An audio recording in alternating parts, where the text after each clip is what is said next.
Bom dia a todas e todos. Então, vamos dar início aqui à banca da aluna Paula Fernandes Patrício, que vai apresentar o trabalho intitulado A Influência dos Eventos de Pokémon GO na Escolha de Viagens e Destinos Turísticos. Já aproveito para agradecer o aceite, a leitura atenta do professor Lélio, nosso chefe de departamento, que no meio, dessa loucura toda, de final de semestre, ainda teve um tempinho aí para poder ler, para poder participar agora, dessa banca, desse momento tão importante da Paula. Também agradecer ao Vitor, que é nosso aluno do PPG Tour, que já está, inclusive, concluindo, o mestrado em turismo. Vitor já vem, então, do processo de estágio docência e participação, nas bancas também faz parte, desse aprendizado, dessa formação, tá bom? Então, Paula, fique tranquila, Sua apresentação ela deve ser feita em 20 minutinhos. Eu controlo o tempo também, tá? Fique tranquila e boa apresentação. Então, ao final da sua apresentação, a gente abre para as arguições da banca, tá bom? Então é isso. Eu vou fechar aqui meu microfone e vou fechar a câmera para não ficar muito pesado aí para você apresentar, tá? Tá ok. Bom dia, gente. Tudo bem? Meu nome é Paula Fernandes Patrício. Eu sou orientada do professor Ari e o meu TCC é sobre a influência dos eventos de Pokémon GO na escolha de viagens e destinos turísticos.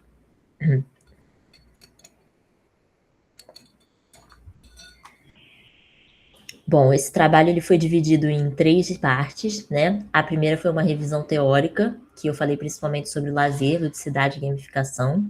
Na segunda parte, eu expliquei um pouco sobre o Pokémon GO, os vínculos que ele tem com o turismo e o comportamento dos jogadores. E a terceira foi a análise dos dados obtidos na pesquisa que eu fiz de quali quantitativo, que nós fizemos.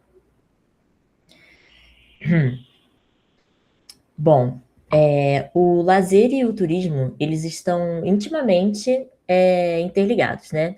A gente pratica turismo no momento que a gente está de lazer. E considerando as políticas públicas e os impactos econômicos, urbanos e culturais, quando o local é bom para o morador, ele também é bom para o turista, né? A melhora que é feita na infraestrutura básica para um favorece o outro também.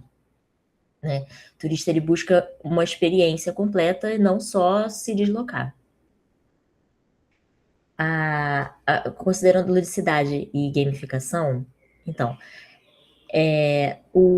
a gamificação ela funciona como uma extensão prática da ludicidade. A gamificação está dentro de ludicidade. Ela transforma, a gamificação transforma o potencial criativo e emocional do brincar numa estratégia de motivação e aprendizado. A ludicidade, ela também representa uma certa liberdade, né? A gente brinca quanto mais à vontade a gente tá e fica mais à vontade quando a gente brinca, né?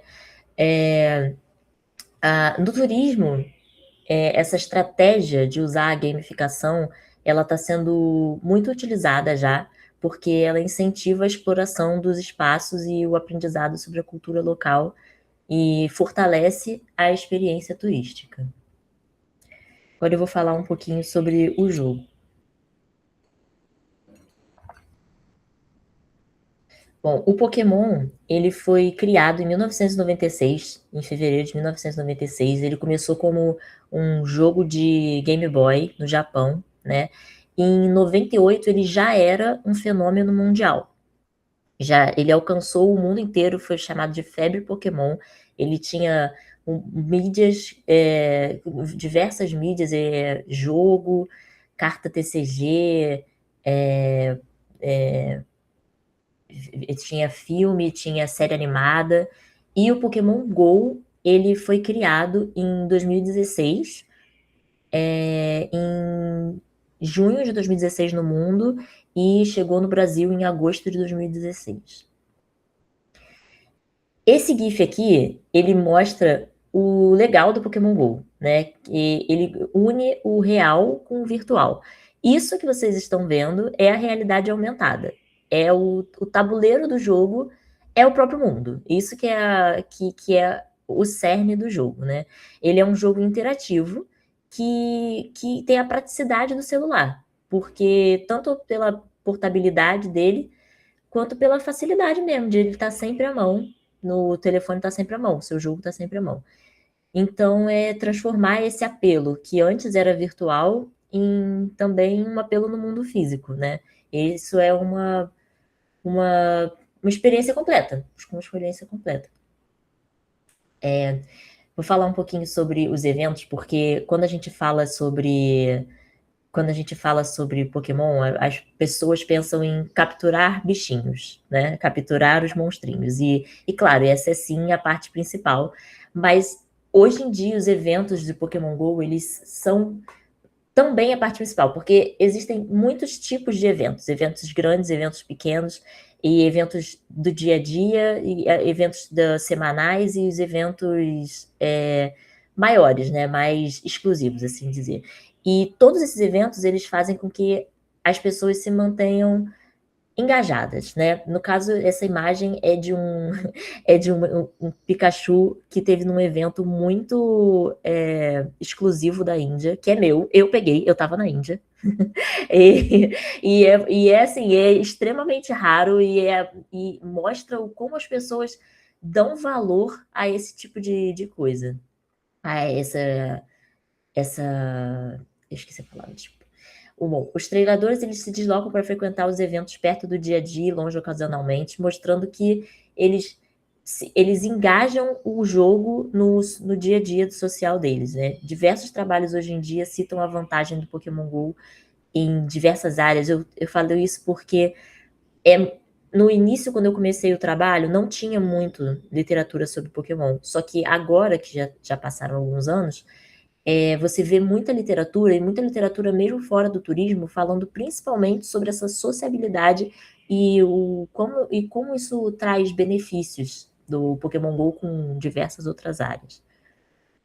Bom, eu vou mostrar um videozinho, é bem curtinho, que é um vídeo que a nossa comunidade fez no Pokémon GO Tour Sinnoh, que foi no shopping da Barra 24. Vou falar enquanto ele. Nós vai passar. Tem uma musiquinha, mas tá bem baixinho. Essa sou eu. Nós fretamos 2 ônibus de Niterói. Isso foi tudo bancado pela Niantic, que era a empresa na época, que agora foi vendida para a Scopelli. E as pessoas que fizeram esse evento vieram falar com a gente, chamaram a gente para vários outros eventos, porque eles ficaram muito impressionados com a força que Niterói tinha, de quantidade de gente que a gente conseguiu levar para lá, de como nós fizemos um bom trabalho, de como as pessoas eram realmente engajadas, né? É só isso, assim. A Pugonite é a nossa marca daqui de Niterói. Agora eu vou falar um pouquinho sobre a minha pesquisa.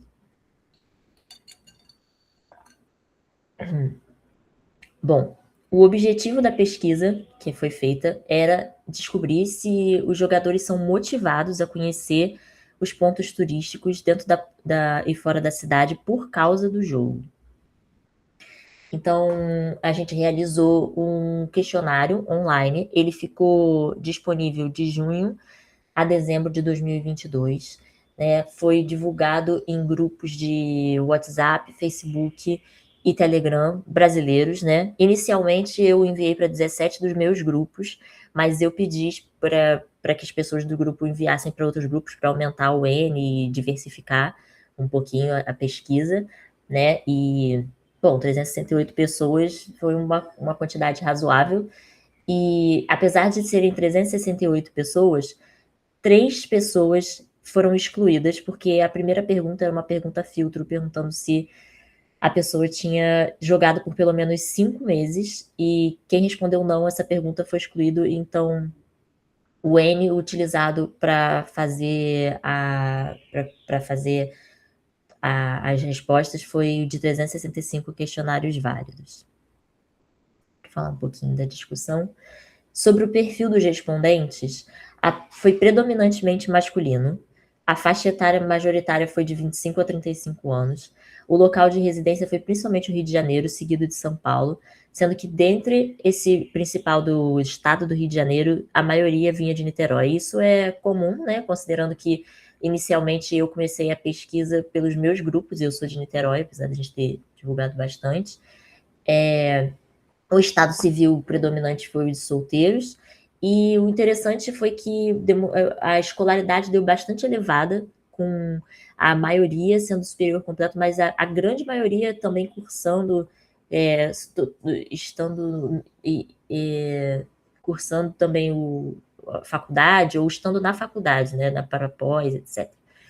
E a renda, ela foi até bem diversificada também, mas predominantemente até 3 salários mínimos. Agora falar um pouquinho sobre a relação dos respondentes com o jogo.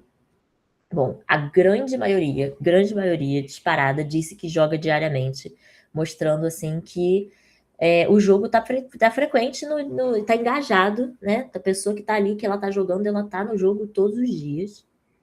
E essa pergunta de quantos anos jogou, você podia responder mais de 1 ano. Então, a maior parte das pessoas que estava respondendo, elas jogaram durante todo o ano. E teve uma queda aqui, logo depois do primeiro ano de lançamento, 2016, teve uma queda durante os 2 próximos anos, mas isso é comum e é esperado, porque o jogo teve um boom muito grande quando ele foi lançado.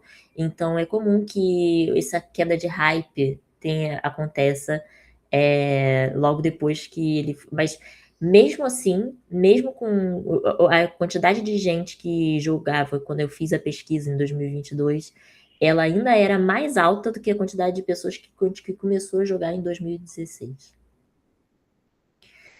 Bom, essa pergunta também foi uma pergunta que a pessoa podia responder em múltiplas respostas, então isso mostra que muita gente joga sozinho também, é um jogo no seu celular, porém, a mesma pessoa que joga sozinho, ela também joga com amigos, com cônjuge, então o jogo, ele tem esse fator social muito grande, que faz com que a pessoa esteja sempre ali buscando uma companhia ou um jogo, e não só jogando sozinha. E a grande maioria respondeu que sim, com relação a se descobrir um atrativo turístico pelo jogo. Uma pessoa que não conhecia aquele atrativo turístico e por causa do jogo, ela foi lá e descobriu, sendo ou não dentro da sua própria cidade. E o mais interessante é que foi comentado nos comentários dos questionários, que essas pessoas, elas citaram que muitos desses atrativos descobertos foram porque eles sempre andavam pelos mesmos lugares, faziam os mesmos trajetos, e por causa do jogo, para girar um ponto de interesse do jogo, ou ir atrás de um Pokémon específico que ela não tinha, ela acabava mudando a rota, e às vezes ela descobria logo ali uma coisa que ela não estava acostumada, ela não via, não percebia antes. E a grande maioria também visitou pontos turísticos dentro da sua própria cidade, motivado pelo jogo, mesmo pontos turísticos que ela já conhecia, acho que provavelmente, ou talvez não frequentava com tanta frequência, passou a frequentar mais por causa do jogo. Essa pergunta sobre onde a pessoa costuma jogar presencialmente, ela foi completamente aberta. A gente não quis influenciar na resposta, então foi um pouquinho difícil de fazer, inclusive, a leitura dos dados, a limpeza dos dados, né? Porque a pessoa podia escrever o que ela quisesse, então ela escreveu o que ela queria. Eram muitas respostas, diversas respostas diferentes, mas a grande maioria citou parque, praça e principalmente, né, seus arredores, assim, ela sempre citando coisas ali suas próprias ruas, seus bairros, mostrando isso mesmo, que o jogo, ele tá ali, tá no dia a dia, ele faz com que a pessoa engaje o dia a dia dela, né? Não precisa ser uma coisa um momento de lazer que a pessoa não precisa de férias, né? São pequenos momentos de lazer. Se viajou para outra cidade, essa pergunta, ela foi uma pergunta filtro também. O que acontece?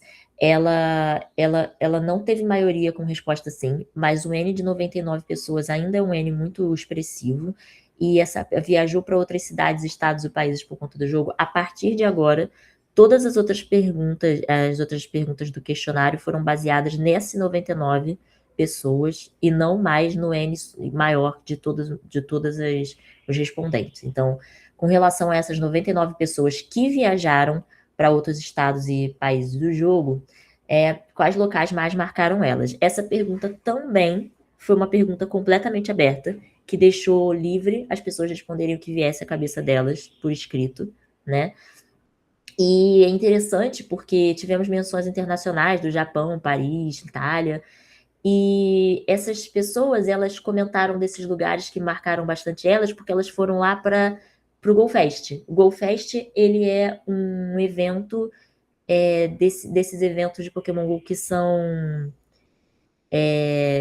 restritos, né? Restritos a localidades, que você precisa ir lá para vivenciar esse evento. Você não consegue jogar ele se você não estiver nesses locais. E essas pessoas foram para esses locais para jogar o Pokémon GO, e esses locais marcaram muito elas. Assim como no Brasil, Porto Alegre foi muito mencionado, né? E porque foi quando teve o primeiro grande evento localizado no Brasil, internacional, que foi o Safari Zone de 2019, que eu sei que o professor Ari estava lá. Então, e eu gostaria de ter estado também. E também tiveram muitas menções a locais culturais, né? Museus, essas coisas. Bom, a grande maioria, a maioria estava acompanhado de pessoas que não jogam quando visitou esses lugares, né? Eles mostrando que a pessoa foi para jogar, mas ela levou também não jogadores para essas localidades, né? Movimentando o turismo local. E, principalmente, a maioria voltou ao lugar que foi para jogar com pessoas que não jogam apenas para visitação. Ela conheceu, foi lá por causa do jogo e acabou voltando sem ser por causa do jogo, né? Isso demonstra assim que o potencial que o Pokémon GO tem para o turismo. E se já participou de algum evento oficial relacionado ao jogo, essa pergunta ela também foi aberta. E o interessante dela é que a gente não colocou quais as opções que ela poderia colocar. E as redes, que são eventos que a pessoa pode ter a qualquer dia, elas foram lembradas. A Hora do Holofote, ela é um evento que tem todas as terças-feiras, ela também foi lembrada.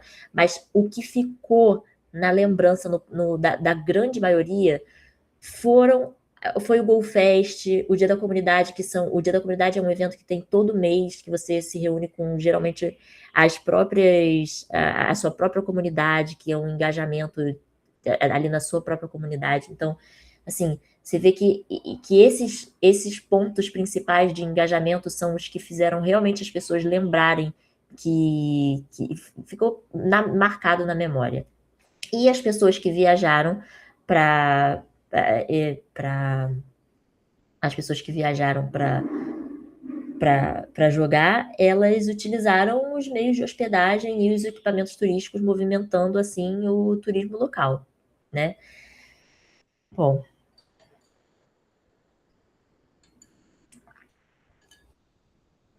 a conclusão que eu queria chegar com esse trabalho, que eu queria que vocês terminassem com ela na cabeça, é justamente essas, que o Pokémon GO, sim, se destaca como um exemplo marcante da gamificação no turismo. Eu acho que ele é a representação principal do turismo na gamificação, o Pokémon GO. E ele integra a realidade aumentada com geolocalização. É perfeita, a combinação perfeita.